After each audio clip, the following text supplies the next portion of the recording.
पाहत आहात Loksamiksha news network आणि या आहेत आजच्या सुपरफास्ट न्यूज। या बातमीपत्राचे प्रायोजक आहेत नंदिनी कलेक्शन, फक्त महिलांचे परिपूर्ण दालन, माऊली निवास, कल्याण मंडपमच्या बाजूस, यशोधन नगर, परभणी।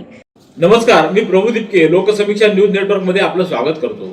आपण पाहत आहात परभणीचं एकमेव बातमीपत्र Loksamiksha superfast. Red Apple exclusive MIDC परिसर, परभणी। राज्य निवडणूक आयोगानं 13 जानेवारी रोजी जिल्हा परिषद आणि पंचायत समित्यांच्या सार्वत्रिक निवडणुकीचा कार्यक्रम जाहीर केलाय। त्या अनुषंगानं आदर्श आचारसंहिता लागू करण्यात आली आहे। परभणी जिल्ह्यामध्ये 54 जिल्हा परिषदेचे गट तर 108 पंचायत समितीच्या गणांसाठी ही निवडणूक होणार आहे। या निवडणुकीसाठी प्रशासन, जिल्हा परिषद व पोलीस यंत्रणा सज्ज झाली असून मतदारांनी निर्भयपणे 5 फेब्रुवारी रोजी आपला मतदानाचा हक्क बजावावा असं आवाहन जिल्हाधिकारी संजय सिंह चव्हाण यांनी केलंय। जिल्हाधिकारी कार्यालयात आयोजित पत्रकार परिषदेत ते बोलत होते। यावेळी निवासी उपजिल्हाधिकारी रामदास ढालकरी, उपजिल्हा निवडणूक अधिकारी अनिता भालेराव, तहसीलदार सामान्य रामदास कोरगणे आदींसह पत्रकार उपस्थित होते। जिल्हा परिषद व पंचायत समिती सार्वत्रिक निवडणूक यशस्वीपणे पार पाडण्यासाठी विविध समित्यांअंतर्गत नोडल अधिकाऱ्यांची नियुक्ती करण्यात आलेली आहे। राज्य निवडणूक आयोगानं जाहीर केलेल्या निवडणूक कार्यक्रमानुसार निवडणूक कार्यक्रमाच्या सूचनेची प्रसिद्धी 16 जानेवारी, नामनिर्देशन पत्र स्वीकारणे 16 जानेवारी ते 21 जानेवारी, नामनिर्देशन पत्राची छाननी 22 जानेवारी, उमेदवार माघारीची अंतिम मुदत 27 जानेवारी, निवडणूक चिन्ह वाटप 27 जानेवारी, अंतिम उमेदवाराची यादी 27 जानेवारी रोजी प्रसिद्ध करण्यात येणार आहे। तर मतदानाचा दिनांक 5 फेब्रुवारी आणि मतमोजणी 7 फेब्रुवारी रोजी करण्यात येणार आहे। तर 1 जुलै 2025 हा मतदार यादी ग्राह्य धरण्याचा दिनांक असल्याची माहिती जिल्हाधिकारी संजय सिंह चव्हाण यांनी यावेळी दिली। महापालिका निवडणुकीचं उद्या मतदान होणार आहे। या अनुषंगानं मुख्य निवडणूक निरीक्षक मेघना कावली, निवडणूक रत्नदीप गायकवाड यांनी आचारसंहिता कक्षाचा आढावा घेतला। ही आढावा बैठक सावली विश्रामगृह इथं संपन्न झाली। यामध्ये SST, FST, VVT पथकामार्फत केलेल्या कार्यवाहीबाबतचा आढावा घेण्यात आला। तसंच साहित्य वाटप कामकाजाचा देखील आढावा घेण्यात आला। यामध्ये एकूण 6 कार्यवाही करण्यात आल्याचं व आज जिंतूर रोडील पथकानं 5 कंटेनर थांबवून चौकशी केली। त्यामध्ये दारूच्या बाटल्या आढळून आल्या, परंतु आवश्यक कागदपत्र आढळून आल्यामुळे कोणतीही कारवाई करण्यात आली नसल्याची माहिती आचारसंहिता कक्षप्रमुखांनी दिली। तर साहित्य वाटपाला गैरहजर अधिकारी व कर्मचारी यांचा अहवाल सादर करण्याच्या व सर्व पथकांनी दक्ष राहून बारकाईनं कामकाज करण्याच्या सूचना यावेळी करण्यात आल्या। यावेळी निवडणूक निर्णय अधिकारी नितीन नार्वेकर यांच्यासह आचारसंहिता कक्षाचे प्रमुख तुकाराम कदम, मिर्झा तन्वीर बेग, आवेज हाशमी, प्रवीण हटकर आदींची उपस्थिती होती। भारतीय बौद्ध महासभा जिल्हा शाखा परभणीच्या वतीनं जिल्हाधिकारी कार्यालयासमोरील डॉ. बाबासाहेब आंबेडकर यांच्या पुतळ्याजवळ 32वा नामविस्तार दिन साजरा करण्यात आला। यावेळी सुरुवातीला भगवान बुद्ध व डॉ. बाबासाहेब आंबेडकर यांच्या प्रतिमाचं पूजन जिल्हाध्यक्ष MM भरणे यांच्या हस्ते करण्यात आलं। समता सैनिक दलाच्या वतीनं अशोक कांबळे, सुनील पवार व समता सैनिक दलाच्या वतीनं शहीदांना मानवंदना देण्यात आली। तर सामूहिक त्रिसरण यावेळी घेण्यात आलं। या प्रसंगी रानुबाई वायवळ यांनी नामांतर लढ्यातील शहीदांना आपल्या भाषणातून श्रद्धांजली अर्पण केली।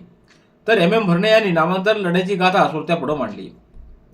यावेळी Babasaheb Dhabale, रानुबाई Wayval, Dasharath Gaikwad, Vishwanath Zodpe, Avinash Sarwade, BG Shinde, AT Kamble, Nagsen हत्यांबेरे, SS Salve, Bharat Deore, SM Kamble, VV Waghmare, Bapurao More, NB Pagare, Bhushan More, भगवान काकडे, सुनीता लोखंडे, नाटकर, पंडित, तुपजमींदर, भारशंकर आदींची उपस्थिती होती।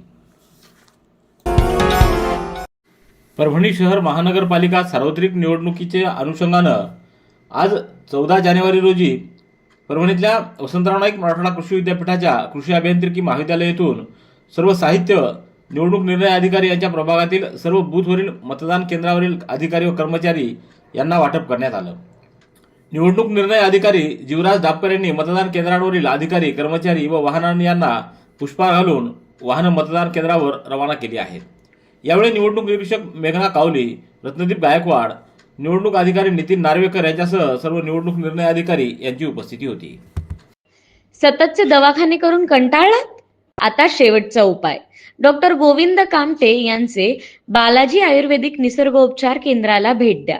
शुगर, मूळव्याध, ॲलर्जी, सोरायसिस, गजकर्ण, दमा, लठ्ठपणा, गुडघेदुखी, कंबरदुखी, वात, गाठीचे आजार, लकवा, केस गळणे, मूतखडा, सफेद डाग यांसारख्या जुनाट आजारांवर खात्रीशीर उपचार केले जातात. दारू सोडवण्यासाठी विशेष उपचार उपलब्ध.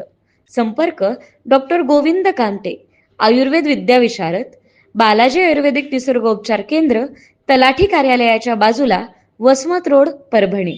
संपर्क 9921691008. सेलू नगर परिषदेच्या उपाध्यक्षपदी साईराज बोराडे यांची बिनविरोध निवड करण्यात आली आहे. आज नगराध्यक्ष मिलिंद सावंत यांच्या अध्यक्षतेखाली संपन्न झालेल्या नगरपालिकेच्या पहिल्या सर्वसाधारण सभेमध्ये उपाध्यक्ष व स्वीकृत नगरसेवक निवडीची प्रक्रिया पार पडली. या प्रसंगी साईराज बोराडे यांची उपाध्यक्षपदी बिनविरोध निवड करण्यात आली, तर स्वीकृत नगरसेवकपदी विनोद बोराडे, अशोक काकडे व हेमंतराव आडळकर यांची निवड झाल्याचं यावेळी घोषित करण्यात आलं. आज झालेल्या पहिल्या सर्वसाधारण सभेला सर्व 26 नवनिर्वाचित नगरसेवकांची उपस्थिती होती. यावेळी पीठासीन अधिकारी म्हणून नगराध्यक्ष मिलिंद सावंत यांनी काम पाहिलं. त्यांना मुख्याधिकारी तुकाराम कदम व उपमुख्याधिकारी भगवान चव्हाण यांनी सहाय्य केलं. निवडणुकीच्या अनुषंगानं कायदा व सुव्यवस्था बाधित राखण्यासाठी सेलू येथील उपविभागीय दंडाधिकारी शैलेश लाहोटी यांनी रेती माफिया, अवैध दारू व गुटखा विक्रेते तसंच गुंड प्रवृत्तीच्या इसमांच्या विरोधात कडक कारवाई करत मागील एका महिन्यात एकूण 6 जणांना हद्दपार केले. जिंतूर तालुक्यातल्या बोरी, चारठाणा व जिंतूर पोलीस ठाणे हद्दीतील वाळू माफियाशी संबंधित 2 इसमांना हद्दपार करण्यात आलं. सद्यस्थितीत एकूण 6 इसमांवर हद्दपारीची कारवाई करण्यात आली असून आणखी काही प्रस्ताव प्रलंबित आहेत. त्याबाबत सुनावणी सुरू असून चौकशीअंती निर्णय घेण्यात येणार आहे. 12 जानेवारी रोजी जयदीप देशमुख यांच्या विरोधात बोरी पोलीस ठाण्यात अवैध वाळू चोरी प्रकरणी एकूण 3 गुन्हे दाखल होते. तसंच प्रतिबंधात्मक कारवाई देखील करण्यात आली. त्याला परभणी व जालना जिल्ह्यातून 1 वर्षासाठी हद्दपार करण्यात आले. प्रशिक वाकळे याच्या विरोधात चोरी, खुनाचा प्रयत्न व नशा करणं या स्वरूपाचे गुन्हे जिंतूर पोलीस स्टेशनमध्ये दाखल झालेले होते. प्रतिबंधात्मक कारवाईनंतर संबंधित इसमाला परभणी, हिंगोली, नांदेड व लातूर या जिल्ह्यातून 1 वर्षासाठी हद्दपार करण्यात आले. संतोष खाटिकमारे याच्या विरुद्ध चोरी, खुनाचा प्रयत्न व नशा करणं या प्रकरणी जिंतूर पोलीस ठाण्यात 5 गुन्हे दाखल होते. त्याला परभणी, हिंगोली, नांदेड व लातूर जिल्ह्यातून 1 वर्षासाठी हद्दपार करण्यात आले. तर अक्षय थिटे याच्या विरोधात अवैध गुटखा विक्री, अवैध दारू विक्री व खुनाचा प्रयत्न या गंभीर स्वरूपाच्या गुन्ह्यांमध्ये एकूण 19 गुन्हे जिंतूर पोलिसात दाखल होते. त्याला परभणी, हिंगोली, नांदेड व लातूर जिल्ह्यातून 1 वर्षासाठी हद्दपार करण्यात आले. वरील सर्व हद्दपारीचे आदेश 12 जानेवारी रोजी निर्गमित करण्यात आलेले आहेत. परभणी शहर महानगरपालिकेच्या निवडणुकीच्या अनुषंगानं उद्या मतदान होणार असून 341 मतदान केंद्र, ज्या 149 इमारतींमध्ये, त्या प्रत्येक इमारतीमध्ये दिव्यांग मतदानासाठी 1 व्हीलचेअर, एका कर्मचाऱ्यासह 1 आरोग्य कर्मचारी, तर प्रत्येक 10 आरोग्य कर्मचारी याच्यावर नियंत्रणासाठी 1 वैद्यकीय अधिकारी, जे आवश्यकतेप्रमाणे वैद्यकीय सुविधा पुरवणार आहेत. महापालिकेची 1 अँब्युलन्स पथकासह उपलब्ध ठेवण्यात आलेली आहे. आवश्यकतेनुसार 108 क्रमांकावर संपर्क करून आवश्यक अँब्युलन्स वैद्यकीय सेवा उपलब्ध करण्यात आलेली आहे. शहरातल्या राजाराणी मंगल कार्यालयातून व्हीलचेअर मतदान केंद्रांवर रवाना करण्यात आले आहेत. 16 प्रभागांमधील मतदान केंद्रासाठी 16 वाहनं, 2 कर्मचारी व 1 सेवक याप्रमाणे 48 कर्मचारी व्हीलचेअर पुरवठा करण्यासाठी तैनात करण्यात आलेले आहेत. एकूण 361 आरोग्य कर्मचारी डॉक्टर कल्पना सावंत यांच्या नियंत्रणात कार्यरत आहेत. Red Apple furniture, smart furniture for smart people. Exclusive Parbhani शहरातील भव्य शोरूम रेड ॲपल एक्सक्लुझिव्ह, भारतातील स्मार्ट फर्निचर ब्रँड आता आपल्या परभणी शहरामध्ये. हो, आता आपल्या परभणी शहरामध्ये.